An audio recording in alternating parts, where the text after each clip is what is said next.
Welcome to the Brotherhood of Fatherhood podcast. I'm your host, Scott. And if you have not been tuning in, we are on season 2. We're super excited about season 2. We're talking about more sex, less nagging.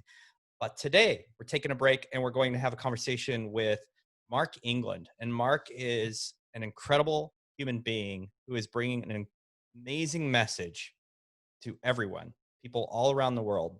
And he talks about and trains on the words that we use, the power of the words that we use externally and internally, and how to reframe those words to really give us power to help us move forward and to become better people. Guys, this is a life-changing conversation if you listen to it and apply it. I would highly encourage you to really tune in. This is over an hour long. I encourage you to tune in, pay attention, practice some of these things, and you'll see some major change in your life. So with that, we'll get this thing rolling. Hey, Mark, welcome to the show. What's up, Scott? Hey, we were just talking, but I'm really, really excited about this conversation. It's kind of selfish, honestly. This has been really cool stuff that I'm going through, some material of yours, and it's something that I think everybody that listens to this show and that doesn't listen to the show needs to know about. So I'm excited to have you here. Thank you for having me on. Yeah. So let's go ahead and just start with your TED Talk. I watched your TED Talk, and tell me how you got to that point where you were asked to do a TED Talk or applied to do a TED Talk. I don't know the process there, but. Sure. Well, I have been speaking about a singular topic now for 13 years. And when we got the nod for TEDx RVA, shout out to them.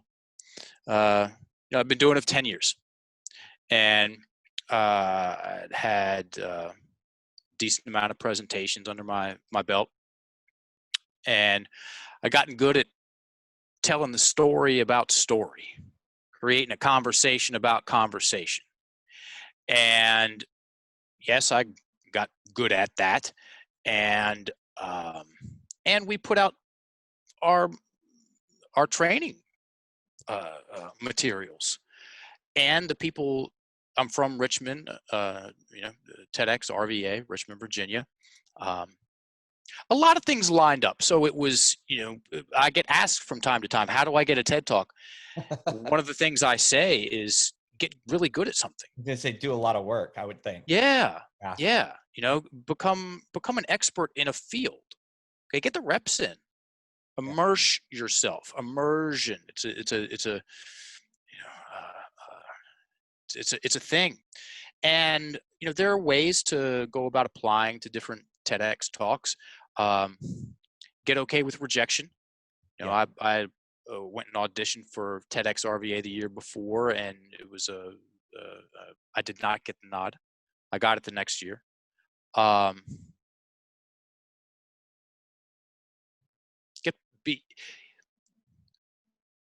Get passionate. Yeah. Or spend time in things that interest you or that you are passionate about.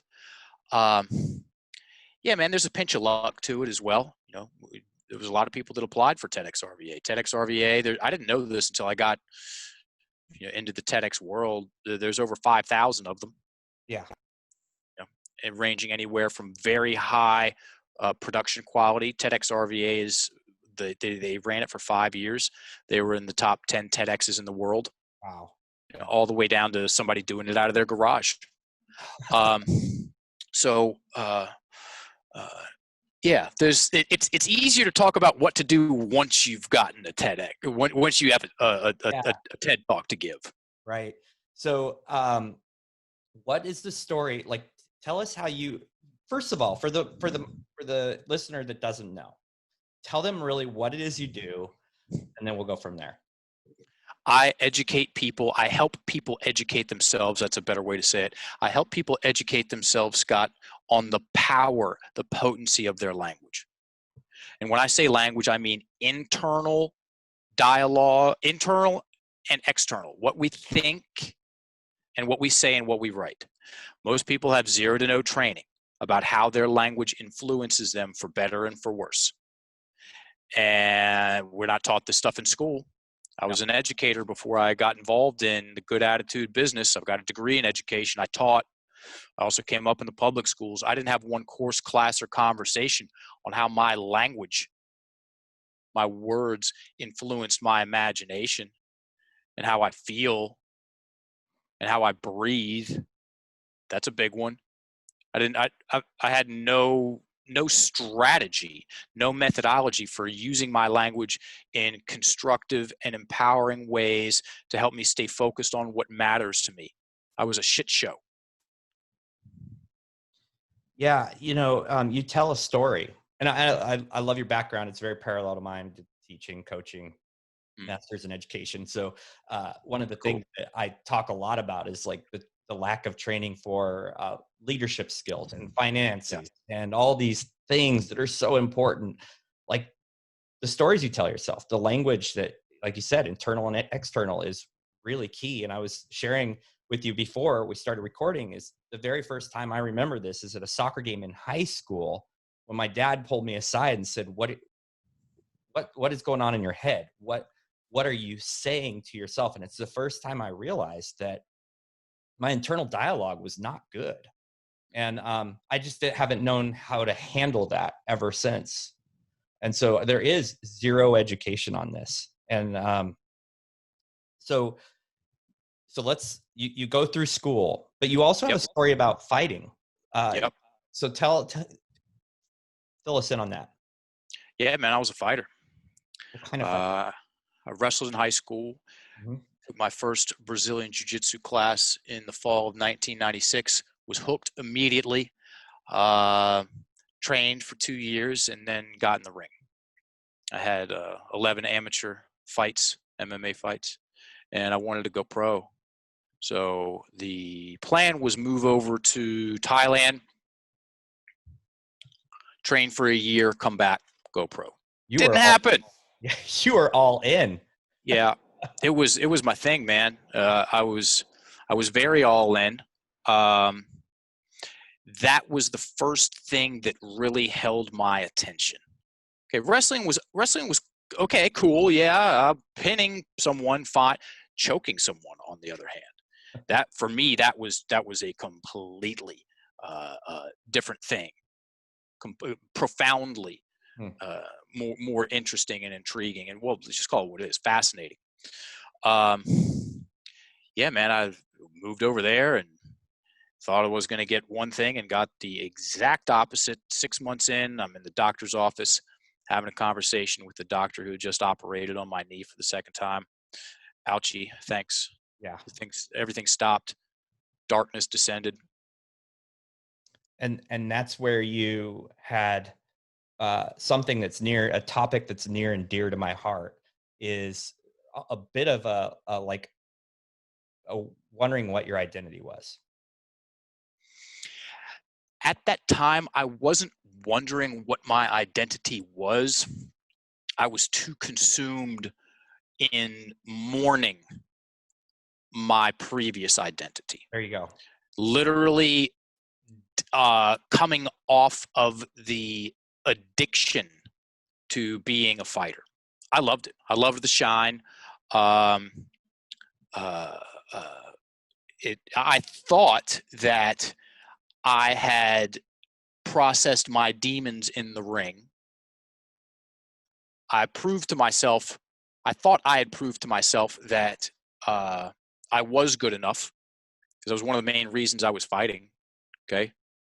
Because I had a raging fear that I wasn't good enough. And I was way wrong, man. When that thing stopped, everything came back with a vengeance.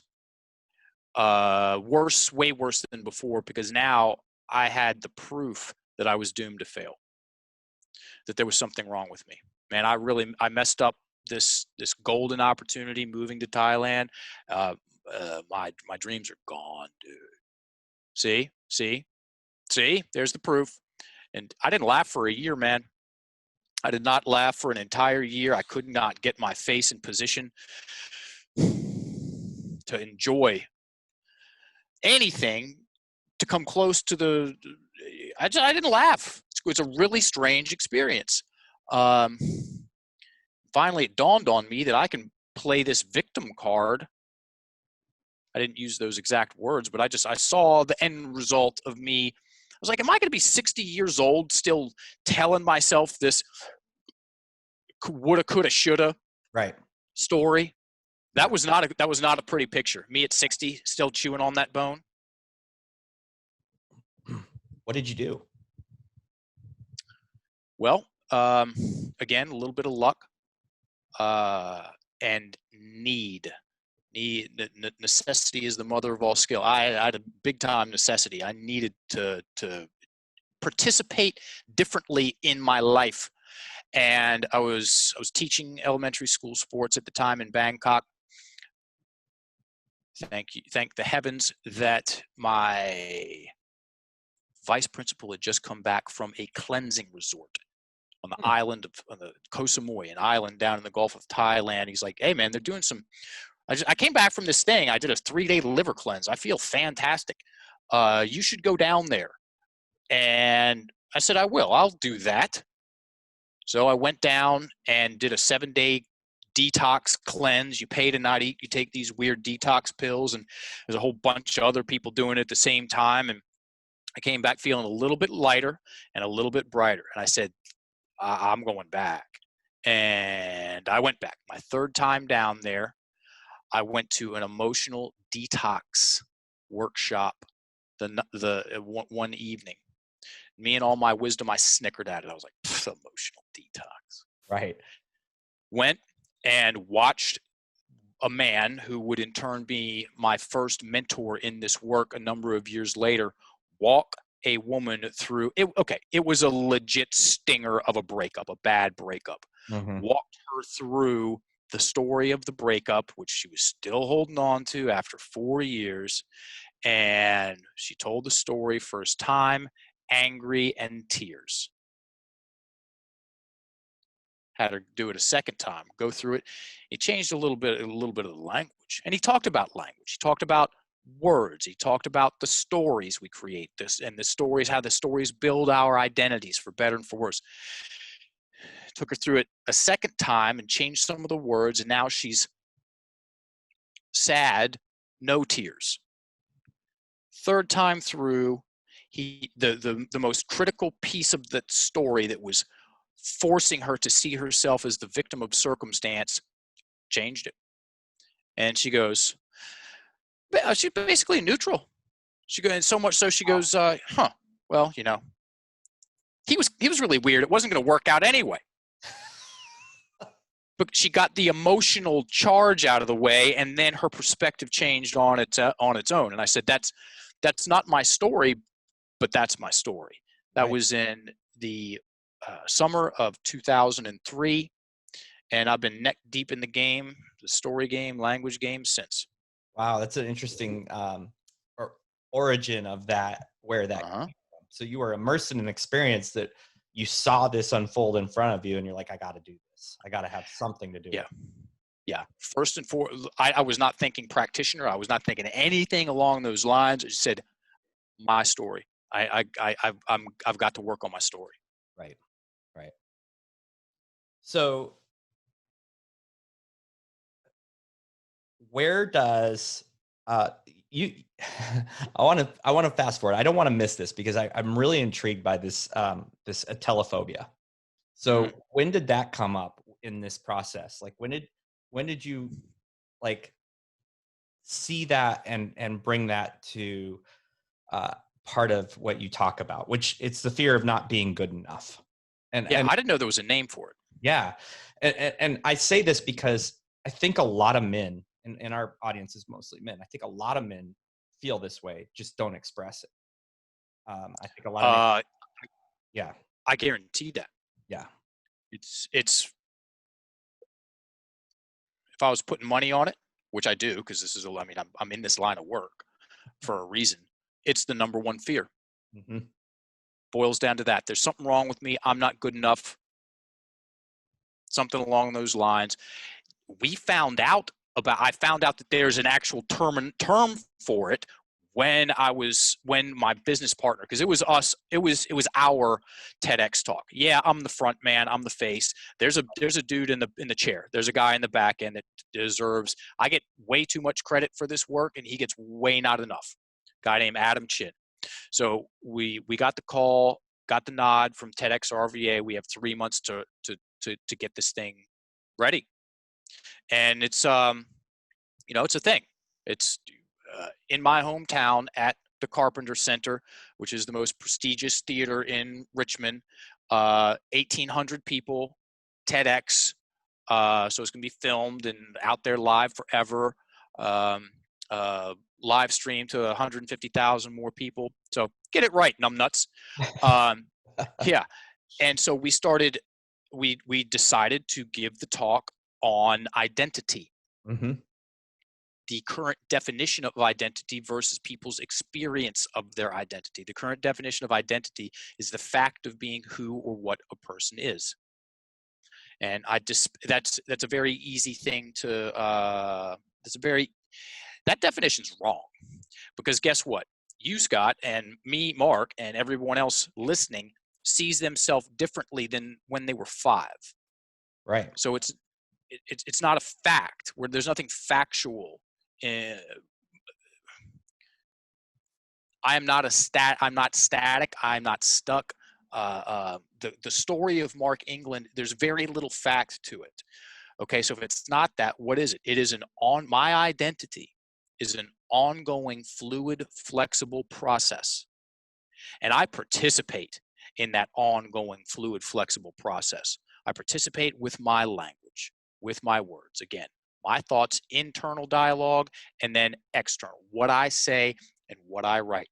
And most people's language, it works against them. They use it accidentally and unconsciously due to a lack of education about it, and they turn themselves into a spectator in their own story. That is not a fun place to live. And if I'm a spectator, that means I can't do anything about it, which means I'm a victim of circumstance. The definition of the victim mentality, which is the scourge of humanity, it is the thief in the night. It is an acquired personality trait where a person tends to regard himself or herself as the victim of the negative actions of others, even in the absence of clear evidence. The victim mentality depends on a habitual thought process and attributes. Took a little bit out of the middle. That's the verbatim definition. That second sentence is very telling. Mm-hmm. The victim mentality depends. It has to have a habitual thought process. Habitual accurately implies duration and addiction. We get addicted to the story that we tell ourselves about ourselves. Where do we learn that? We aren't taught to tell ourselves the right stories. It's almost like we're innately born with this ability to tell these false stories about ourselves and let it write the narrative of our life. Well, it's not that we're innately born with the ability to confuse. Well, we are born with the ability to confuse ourselves. It's not.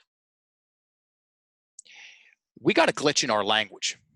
There's a subset of the English language, it's called conflict language, that people use accidentally and unconsciously to focus on the worst case scenario, talk themselves out of opportunity, play the blame game, create sometimes massive amounts of indecision and insecurity. And it comes down to word choice. So our language, the way it's used by the average person, is extremely confusing. It's externalized and general, and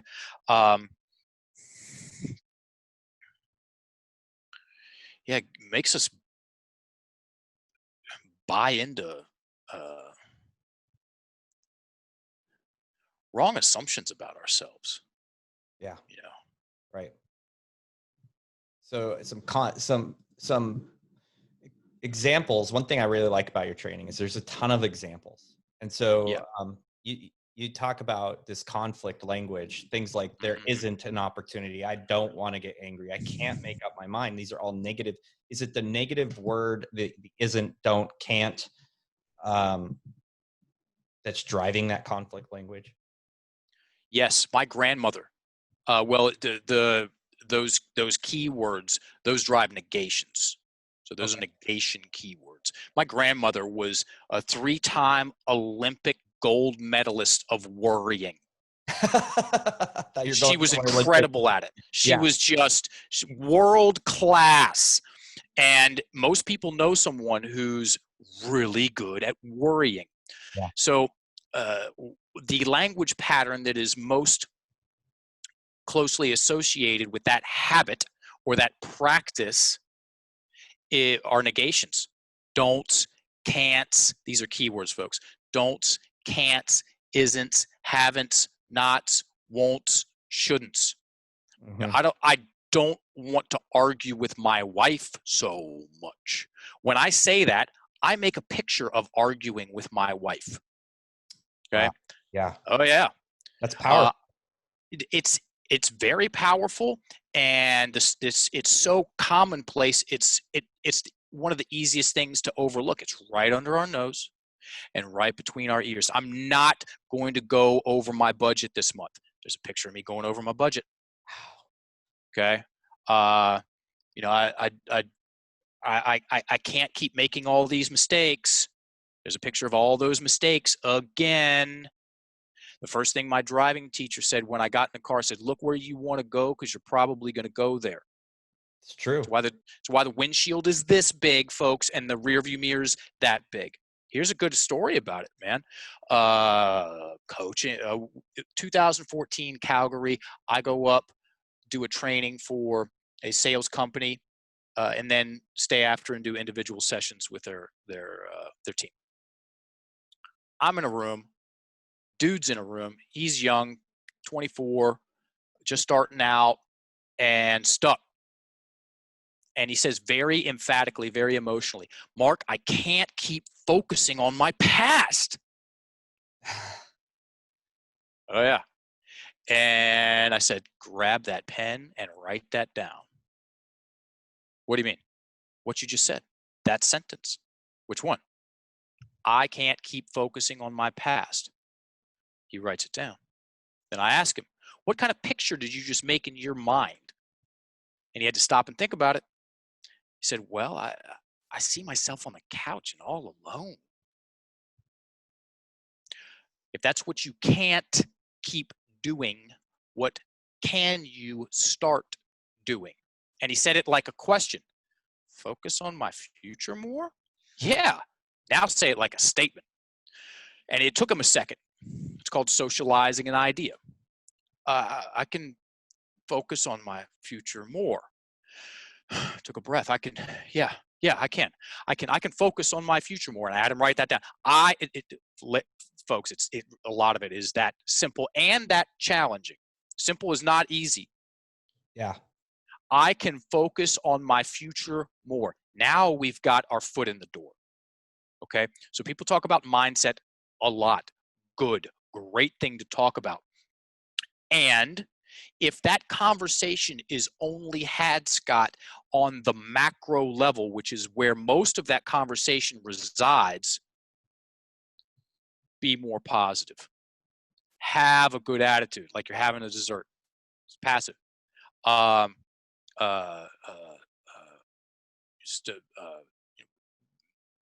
What's another good example?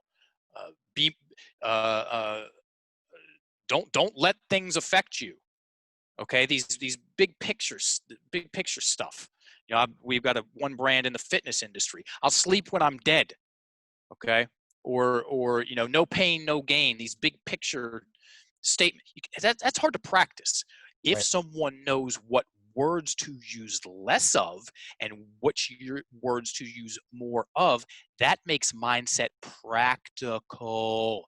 As now I've got a way to practice setting my mind in a certain way. And knowing the words is where the rubber meets the road, folks. So I had him write down, I can focus on my future more.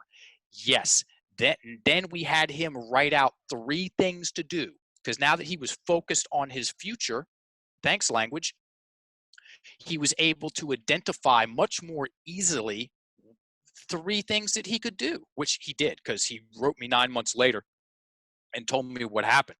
The 3 things were, he needed to get a mentor. Mhm. He wrote that down. Get a mentor. Read books on sales. Read books on sales. And then go to the networking meetings that his company had bi-weekly. Go to networking meetings. And he did. And he wrote me back and he said, that one simple, not easy, simple conversation changed my professional career. It's not rocket science, folks. And there's an art to it. It's not rocket science, but having going through this course that I'm doing, you provide, I still really struggle. Like even today, it's like I have this. I'll say the thought. This situation is really frustrating.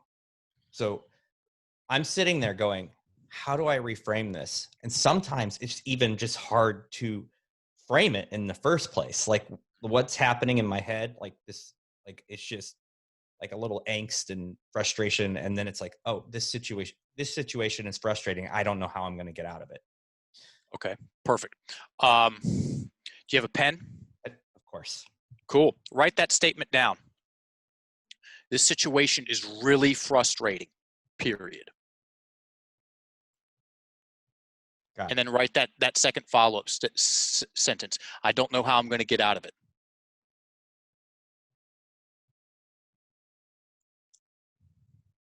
Done. Okay. Read that first statement. This situation is really frustrating. Okay. How does that sentence make you feel? Frustrated. Perfect. Now turn that period at the end into a comma. Okay, and write for now. See, hear what he just did right there, folks? He goes, huh, that's called a cognitive shift. That means something happened. What just happened when you put for now on there? I know, and I'd like to hear you say it. There's an end to it. I mean, there's a solution. Exactly. I mean, I'm not BSing. This is pretty incredible because I've been rattling this around in my head because it was like, I am not framing this correctly. And so I'm trying to reword it, but it's not necessarily always rewording. It's adding to it. Sure. What did you call that strategy? Well, that right there, we're time framing it. Right. Okay. Wow. And what's that last sentence? I don't know what I'm going to do to get out of it. Okay. We could do a variety of things. I can find a way to get out of this, or I could. Well, you could go straight. I'll get out of this. I'll eventually get out of this. Okay. I will know what to do to get out of it. Listen, folks, what is he doing? He's using his language to take some of the pressure off, to take some of the edge off. And guess what? When it comes to getting out of situations, it's a lot easier to do that when you've got the mental real estate to be creative about it. Right. Okay.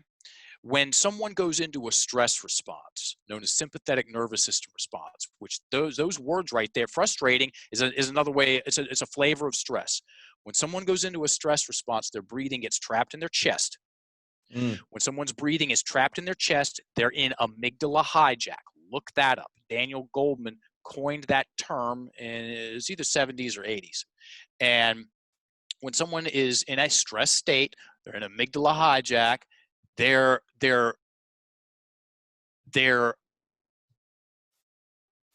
available mental real estate to problem solve goes way down. Okay. Your ability to listen goes way down. Mine does. Anyone does. Yeah. We've all had conversations with someone who's very emotional. Okay. And we have language to describe that experience. It's like talking to a brick wall. When someone's breathing is trapped in their chest, we have tunnel vision. Yep. As we use our words to take some of that pressure off, and a little bit of a better breath, or more, or a lot of a better breath, then as the breathing descends down into the abdomen, then we gain our periphery. We gain distance and periphery. Otherwise, it's tunnel vision and in our face. So there's Mechanics. There's actual physiological things blocking us from performing. Oh, big time. It's called the reticular activating system. Okay. Look that up, folks. Yeah. There's a couple of great 5-minute videos on YouTube. Reticular activating system. August 2018, my car got 17. August 2017, my car got stolen in Richmond, Virginia. And I went out. I called my dad. I said, hey, Dad, I need the farm truck. Got stuff to do. Car got stolen. So I go get the farm truck. One of my dad's prized possessions, a 1985 Ford F-150 mint condition, 2 tones of brown. We call it Brown and Browner. He bought it off the showroom floor. I started driving that truck around Richmond, and guess what I started seeing more and more of within 24 hours? 1985-ish Ford F-150s. We've all had that experience. We get a new car, we start seeing more of those cars. Like, where the hell are these cars coming from? They've always been there, folks. It's just that now your reticular activating, it's a piece of hardware in your head, your brain. Once that gets programmed with something, once and it's neutral, it doesn't care right or wrong, good or bad, up and down, good for you, bad for you. Once something gets deemed as important, it goes on a search and edit mission. It's going to go find more of those things and edit out anything that's contrary to it. So I started picking up more and more trucks, and I was editing out the blue vans and the white Oldsmobiles. And guess what? This applies. If you want science behind that, Invisible Gorilla. They wrote a book about it. Right. Look that video up. That's crazy. It is. And it's nuts. And it goes, it applies to more than trucks and college students dressed up in gorilla costumes. There's 2 stories about it. So the first story, this woman comes in, sits down. She goes, I'm having problems in my marriage. My husband thinks I'm beautiful, and I refuse to believe it. And I know when it started. Oh, do tell. She's 10 years old. She walks into her grandparents' house, and her great aunt is right there by the door, and she leans down in this little girl's face and goes, "My, you have a big nose, just like me." Thanks for that. Yeah. Little girl tightens up, puckers up, runs into the bathroom. What do you think the first thing she looked at when she got to the mirror was, Scott? Definitely her nose.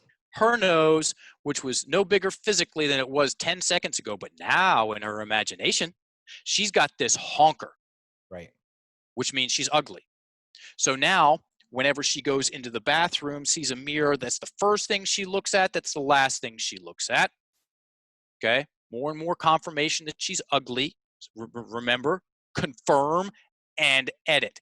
And then her husband, babe, sweetheart, you look really beautiful tonight. You don't really mean that. You think that gets in the way of all kinds of stuff in a marriage? You're absolutely right, it does. So that's an example of language,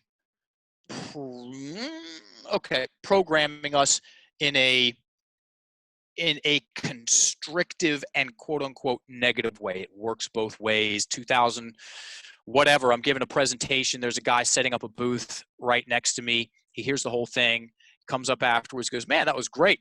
You want to hear a really cool story?" Of course.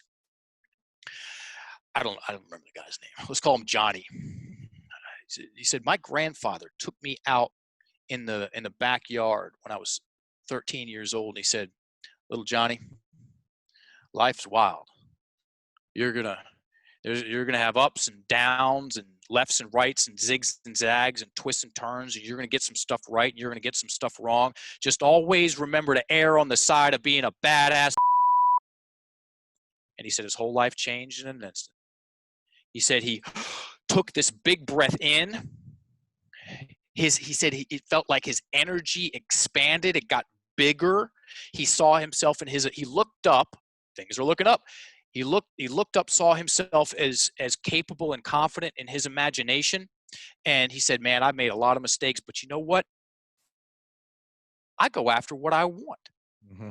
I talk myself into opportunity. And my life is way better because of that.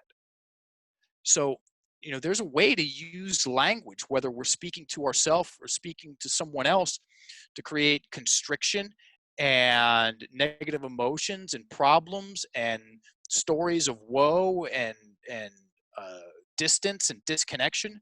There's also another way to use our words to create clarity, to create confidence, to help us stay focused on what's important to us, to create connection, cohesion, harmony.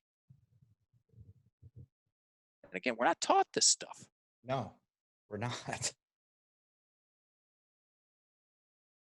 So we we I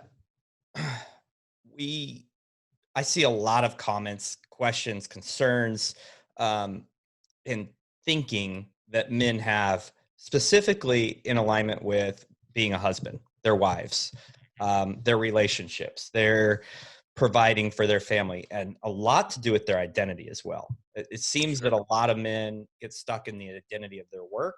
Then if they lose their work, this is a very tragic thing, because they're kind of like when you had your knee injury. It's like, I'm not that anymore because I can't be, because it was stripped from me. So I sent you some things to cover, and Got them right here. all right. So because these are things that uh, I know that most men, one of these will resonate with them. One of them, Sure. yeah. So Let's take it from the top. all right, I'm happy to do that. yeah. Okay. I'm happy to do a lot of things. I think this is Okay. really, So really practical, because for the audience, what we're gonna do is we're gonna go through a bunch of statements that probably go through your head, because I've seen them written on the Facebook page. I've heard them when I talk to men on the phone regarding their marriage or being a father. And we're going to go through those and we're going to reframe them. And so I'm super excited about this. yeah, this is fun, man. This is fun. Okay. So I'm on the Google Doc.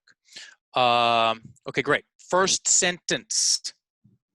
I don't have time to help out more around the house. Right. There's a couple of things we could do with that. So first thing that stands out to me, well, actually the second thing that stands out to me is help out more around the house. That's help out more is so vague. Right. Okay. What I would do with that is to get specific about one task you can be consistent with. Well, that's awesome. So instead of worrying about all the things you don't have time to do, pick one and focus on it as a positive. So you're saying help out more wrecks your imagination. It looks at everything, and so help out could be anything, and then more is, am I ever doing enough? right. Okay. That makes much sense, because a lot of men say, totally. I don't know where to start. That's another common thing. I don't know where to start. And when we're framing it like with these huge subjective terms, I can see now why that makes sense. Yeah, it's the language of overwhelm. Yeah. Okay, so let's just say keeping the yard tidy. You could pick anything and put it in there. Right. Clean the cars. I could keep the cars clean for the next 6 months. That's good. That's a much more practical sentence than I don't have time to help out. And then, we talked about negations. Don't. Depending on my mood, sometimes I'm a little more sinister than others. I don't have time to help out more around the house. I'd put an any in there. I don't have any time to help out around the house. So you're going to make it worse. I don't have any time. And then we'd go, I don't have any time at all. Right. Right. At all. And then put a whatsoever in there. I don't have any time at all whatsoever to help out around the house. And what happens when we do that, then the person eventually calls bullshit on it. Well, that's actually not quite true. Okay, take out the quite. That's not true. Great. What is true? I mean, I do have time. I have some time to help out around the house. Okay. But the first things first, man, get specific about what help out more means. What would you enjoy doing? I mean, there are things around the house that people enjoy doing more than others. And a little bit goes a long way, man. I mean, somebody sees somebody putting in some effort. People notice that. Right. Okay? That's the point. Yes. It's my wife's job to clean up and take care of the home. Okay. That's a tough one because that's kind of a belief, Well, right? yeah, I mean, did she sign a contract for that job? Right. It's my wife's responsibility. It's your job to do this. Okay, it just do your job. There's a lot of there's some baggage there. It's my wife's responsibility. It's my wife's responsibility to clean up and take care of of the home. And is that her only responsibility? Okay, it is it's very likely one of my wife's responsibilities to clean up and take care of the home. Period. Let me ask you, how does that sentence influence you compared to the first one? It's one of my wife's responsibilities to clean up and take care of the home. Well, it was a big aha for me because now you're saying, hey, like you're putting in your statement that there's more than one thing that she has to do. And so all of a sudden there's a lot more grace that occurs. That's how I kind of thought of it. It's like she's got Let's a go lot with of stuff going on. yes. Let's go with grace. Okay, I don't have time to exercise. Again, negation, super vague. I don't have time to exercise twice a week for 45 minutes. What happens when you put in twice a week for 45 minutes? Sounds like you're making up excuses. It's a lot easier to go, well, no, actually I do have 45 minutes twice a week. Okay? And then there's that word again, don't. Take out don't, put in could. That's awesome. So I could have time to exercise twice a week for 45 minutes. How does that statement influence your imagination, Scott? You're going to find time now. Your mind is already figuring out, looking for a solution on where that 45 minutes is. Dude, 100%. Your reticular activating system says, find time to work out. Right. Okay. And it's not even really finding time, folks. It's creating time. Let's get active with our stories here. I don't want to give up all my time with my friends just to make my wife happy. Okay. I don't want to give up all my time with my friends just to make my wife happy. Okay. I would take out the word just, so we are. I don't want to give up all my time with my friends to make my wife happy. Again, global, big picture, inflammatory language. Take out all, put in a little. Right. I don't want to give up a little of my time with my friends to make my wife happy. Really, dude? Yeah. I love this. See, I would have never thought of these. This is the thing. There's so much with the little practice, the way that you can reframe this. And it comes back to intentionality, right? Like, I think you said it earlier. This is simple, but it's not easy. Did I say that correctly? You said that very correctly. It's the know how and it's the know to. Most people do not know to do this, nor do they know how to do this. I know the words because I learned the words. Right. I don't want to, let's keep going with this one. I don't want to give up a little of my time with my friends to make my wife happy. No, actually turns out I do. Take out the don't, put in do. I do want to give up a little of my time with my friends to make my wife happy. Okay, that's different. Maybe that's too much. I could give up a little of my time with my friends to make my wife happy. So when we're framing it the wrong way, we're actually setting up a wall to success that we really actually need to. There are language patterns to self-sabotage. Yeah. Yeah. And most of these That's what are there, honestly. raging.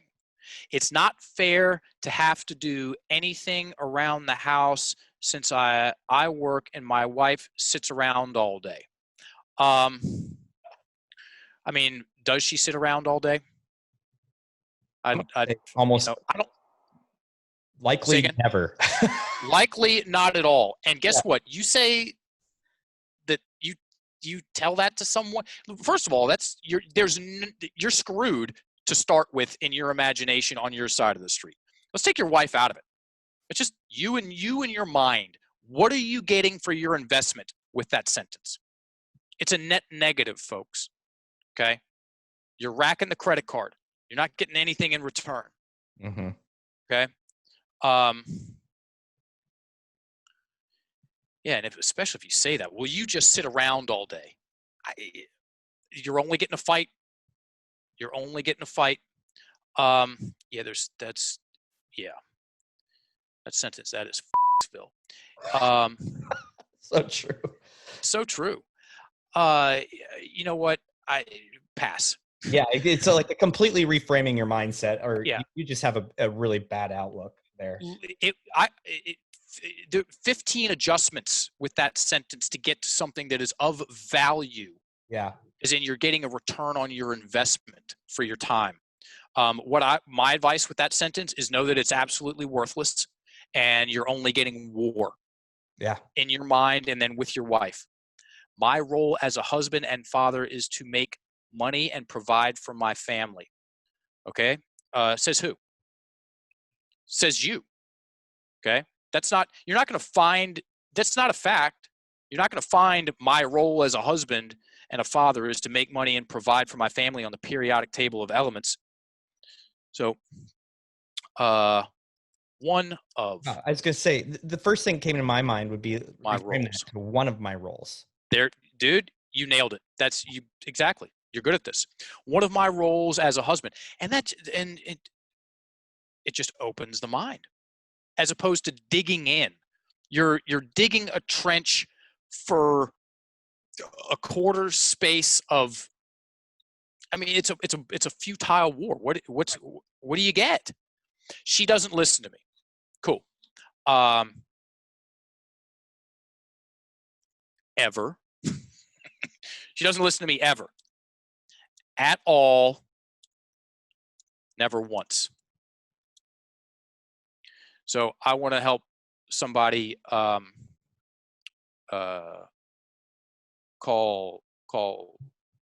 that for what it is. That's one thing you could do. So she doesn't listen to me ever, at all, never even once. Or you could do this, which is Sounds so much more ridiculous. of a punch in the face. Here's a punch in the face. She doesn't listen to me. Take out the she and put in I, or she doesn't put in I don't. I don't listen to me. Yeah. So how's that powerful? Explain that, because How it does that feels like change it your did. imagination? Right. How does it change your imagination? How does it change the picture in your mind? Well, it seems impossible To do what? to not listen to yourself. What most people that are unhappy about something, or they've got some long-standing angst, anguish in their life, part of them, you know what to do, you're just not doing it. Mm-hmm. Okay. You know, alcohol. Well, if someone's drinking too much, they know they're drinking too much. Right. Hey, man, you should lay off for a little while. I'd listen to that. She's not she never listens to me. I never listen to her. Yeah. Here's the point, folks, is to tinker with your language until you get a better outcome, which I is, like that framing. yeah, something more productive, something more valuable. Yeah. Most people's language works against them. They go into a net negative with the words. And then it's just devolves from there. She doesn't understand why I need to go out every week. Take out the doesn't, put in could. And that, again, reframes it. It reframes it to, well, that's kind of seems silly. Yeah. And it's probably false. So if she truly doesn't understand why you need to go out every week, how well have you articulated your needs? Right. Okay.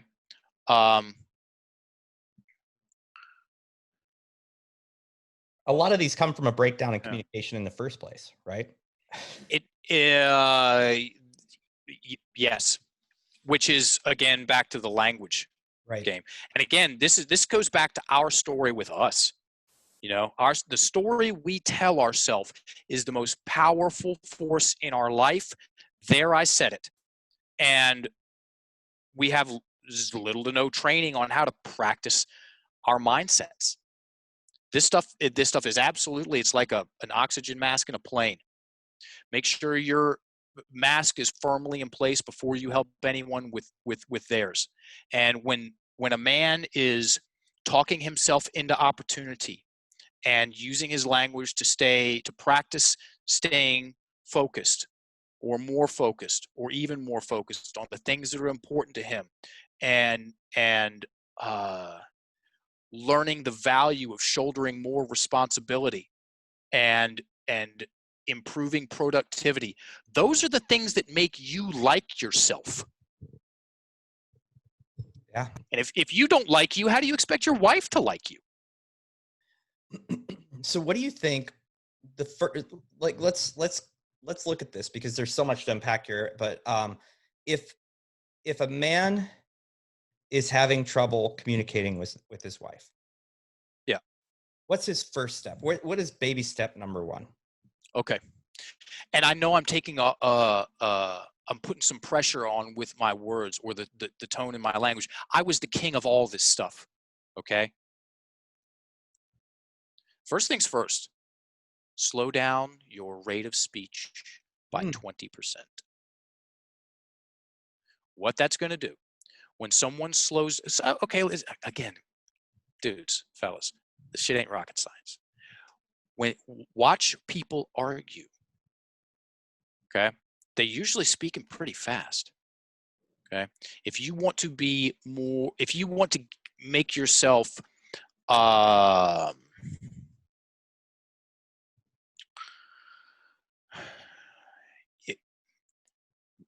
by slowing down your rate of speech, you're going to be more selective and constructive with your words. We've all stuck our foot in our mouth with women before. Lord knows I have. Okay. And it's usually when I was machine gun mouthing and not listening. They go hand in hand. The faster someone speaks, the less well they're going to breathe. Back to that again. When someone's breathing gets high and tight as opposed to low and slow, you're going to go into knee-jerk reaction, okay, fight or flight. You're going to have a short fuse. Breath in the chest, short fuse. Breath in the abdomen, long fuse. Your skill at listening goes way down, okay? We've all been late in a car before. What happens when you're like leaning over the steering wheel, you turn the radio down because you listen to the words, can't even hear yourself think? Yep. When you talk slower, you're also going to gain timing, which is important when navigating. Let's look at that word. Navigating very important conversations, or important conversations, or just conversations in general with your partner, your teammate, your wife. And you're also going to be more relaxed, okay? Fast talking equals tight shoulders. That's one of the things. And it also, it creates tunnel vision. So I get asked a lot, Mark, what do I do? Okay. First things first, this is my macro answer. Slow down your rate of speech and watch what happens. Watch what happens. You'll also sound different. Hmm. You can. I'm a professional speaker and a professional speaking coach, and the first thing we talk about when I'm helping people develop their presentation skills is their rate of speech. So we've all seen most people when they get up on stage, they're not enjoying themselves. Okay. Right. When someone sees that rare individual that gets on stage and is comfortable and is speaking well and clear and is delivering their story from their abdomen, as in they're breathing in their abdomen, everybody pays attention. Okay. So if you want to have more dialogues with instead of monologues, breathe in your chest, you're going to have monologues. You're not going to, your listening is going to suck, and you're just going to talk. You're going to say the same thing over and over again. You're not going to hear what she's saying, and there you go. Get your breathing down in your abdomen, and you'll relate to her different. And women are fantastic at feeling. Okay, that's one of their superpowers. Yeah. She will feel you different. Mm. That is so powerful. That is so powerful. I could think back to earlier this week when I was having a heated discussion with my wife, and it wasn't a discussion because I was in that chest breathing, fast talking, and I knew I needed to hear, but I couldn't even slow myself down. And then what happens is I start going into this binary language you talk about, where it's like Yeah. always, never, those really untrue statements, and everything breaks down from there. So I love that advice. Is so practical and it's so easy because now I have this thing that I can say in my head that's really short and easy to understand. When I'm at that point of starting to really kind of rev up, I'm be like, slow down, just slow down, take a deep breath. You hear people saying take a deep breath, but it's got to be a little more, it's got to mean more Take a something. smooth breath. Ooh, that's good. Yeah. Take a smooth breath. Yeah. Take a slow breath. If you do like Wim Hof, is it anything like a Wim Hof in? No, that's pretty quick. I'm trying to think of the. Let's give a shout out to old Wim. Yeah.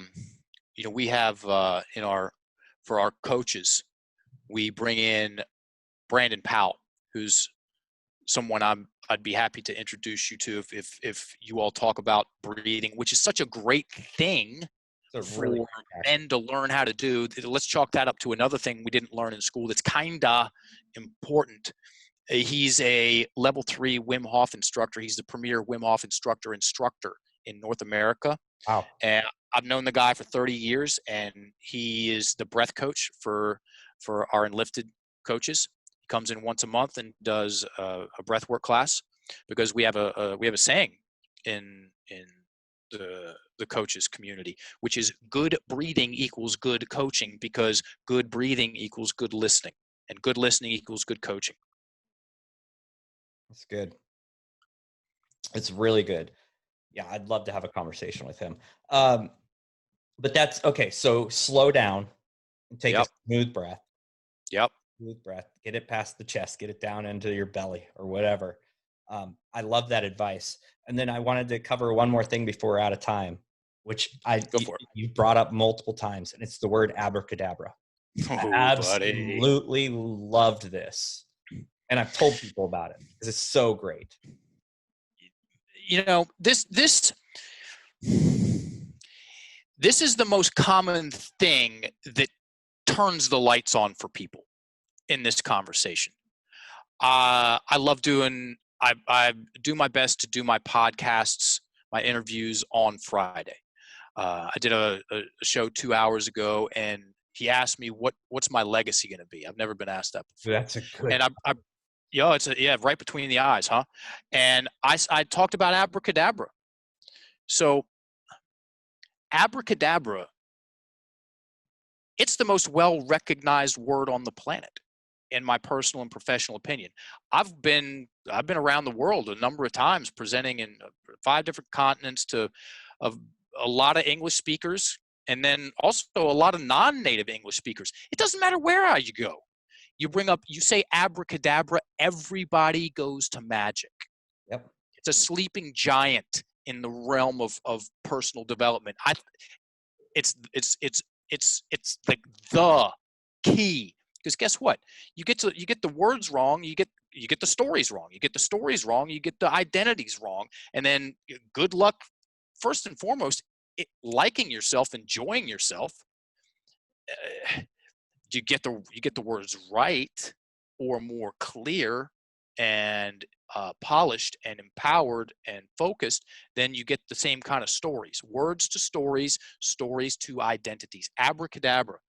It is Aramaic, which is an ancient language. It was the language the original Old Testament was written in. It's still spoken in some areas of the Middle East and Persia.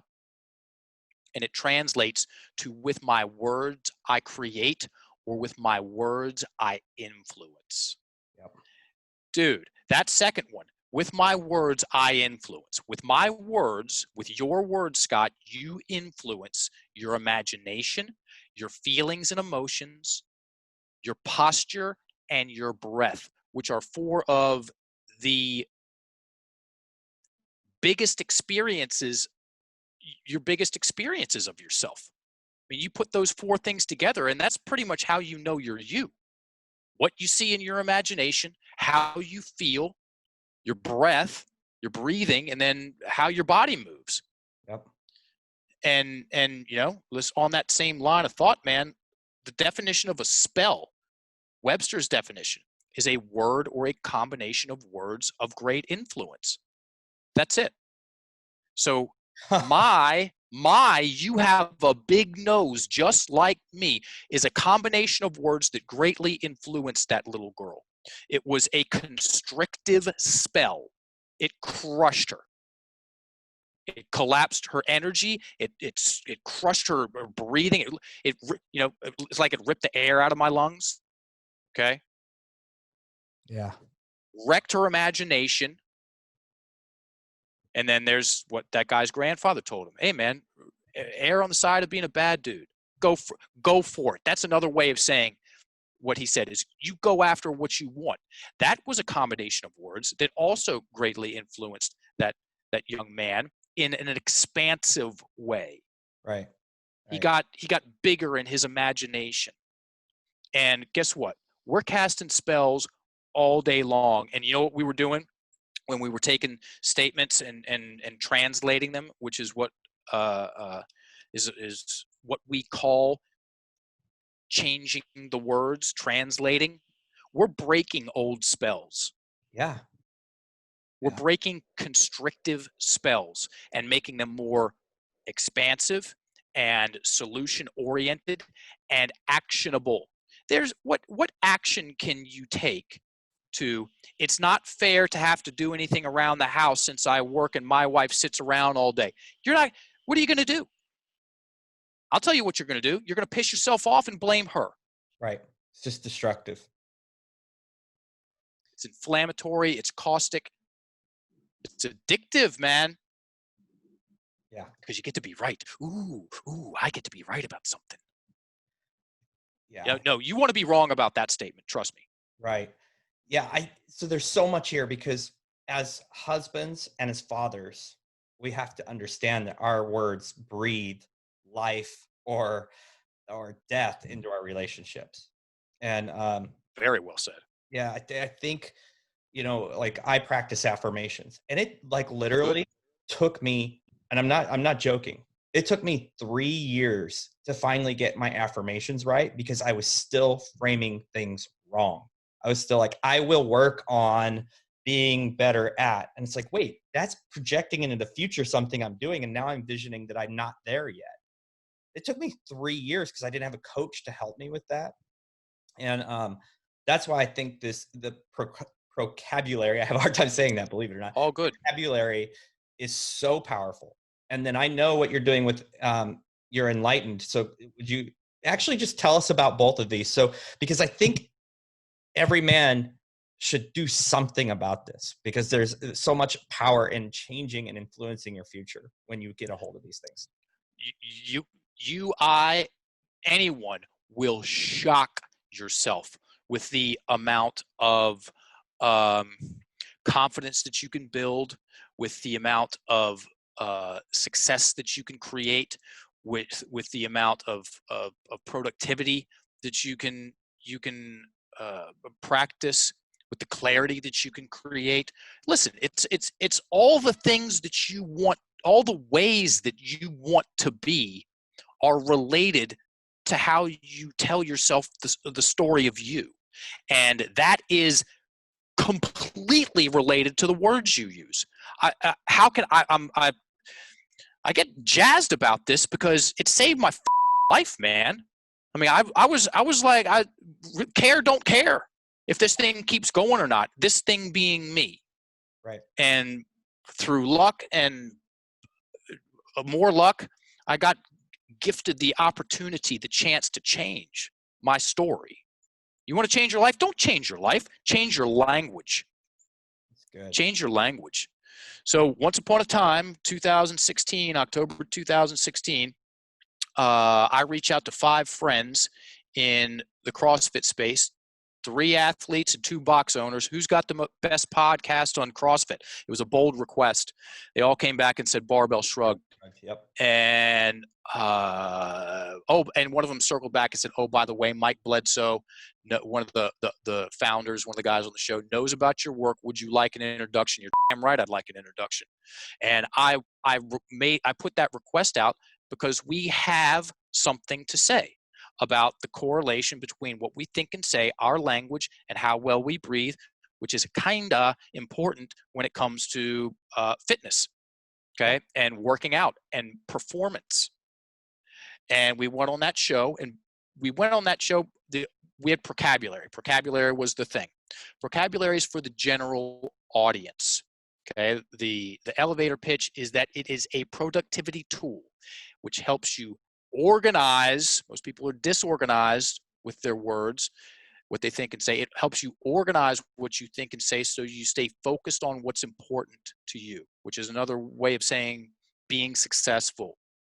So we go on that show drops, we get introduced to the fitness industry through the premier outlet. Thanks. Yeah. And everything changes.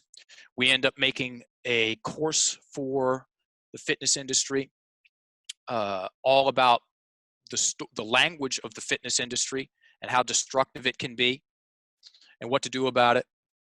And then we kept going. We're like, wait, this is way more than the course. It's a brand. So we created a brand. We got 2 brands: Procabulary, general audience, Enlifted for the fitness industry. And then the thing just it's got a mind of its own, dude. And now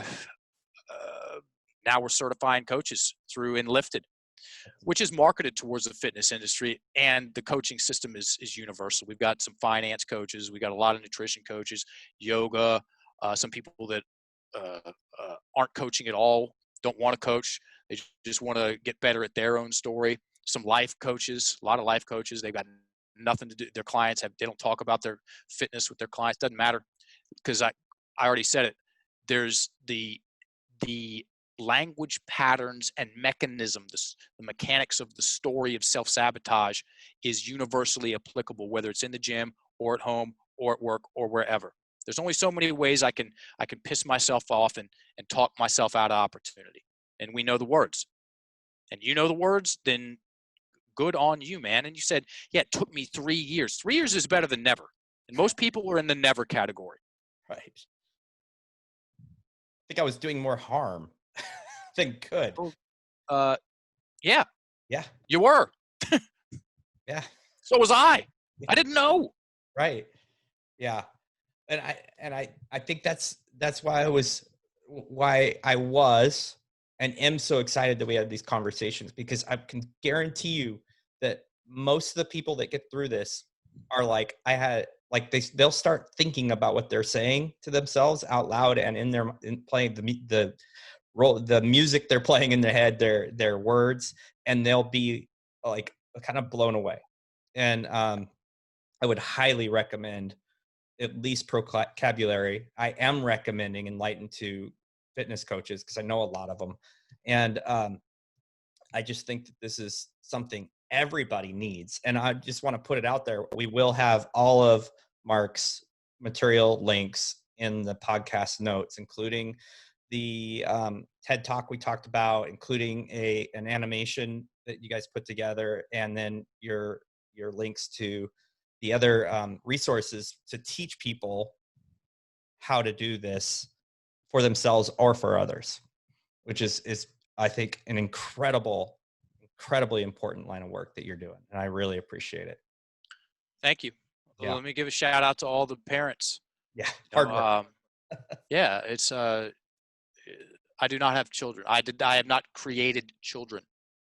Okay, yet I could if I so choose to. I do have 2 nieces, and I used to teach elementary school. Okay, I've had a lot of interactions with kids, and I say this: when you make improvements in your language, you are going to make improvements in your child's character. Yeah. Parents' language scaffolds their children's identity, and the more you, just a little bit of know-how and a little bit of know-to, and you will help them create an identity that serves them. That's right. And that right there is the foundation of success. Skill is easy compared. A lot of people have talent. There's so much talent around that the person that supports themselves in their mind with their own language, that's rare. Yeah. For now, we want to make that very common. That's cool. That's a great mission. It's a great vision. It's worthy of my time. Yeah. Yeah. Well, thanks again, Mark. What a great conversation. What a great movement you're creating here. Dude, my pleasure. Scott, thank you for having me on. Thanks everybody for listening. Thank you so much for listening in on this episode of the Brotherhood of Fatherhood with our guest, Mark England. I hope that you took notes. I hope that you are practicing some of the things that he talked about and shared with us. I would encourage you to go look up Procabulary, take a course, and put this into practice in your own life, or get a coach that can help you. Speaking of coaches, if you are a man or a wife that wants to get this to your man, and you want to know how to engage in your conversation, engage in your actions, and engage in the things that matter to your wife so that you can get your ultimate prize, which is an amazing marriage with more sex and less nagging, then you need to reach out to me, Scott@brotherhoodfatherhood.com, or you can reach out to Josh at brotherhoodfatherhood.com, or you can go to brotherhoodfatherhood.com on internet, or you can hit us up on the Facebook page. But we have an incredible program that not only works with your language and reframing things, but works with the way that you work inside of your marriage and on yourself, using several principles that we use among many other tools, the 100-100 principle, and as well as the pursuit principle. And those 2 things will seriously influence your marriage. It'll seriously improve your marriage. So if you want to have an even better marriage, you have a great marriage, you want to be like the best husband ever, this is your ticket.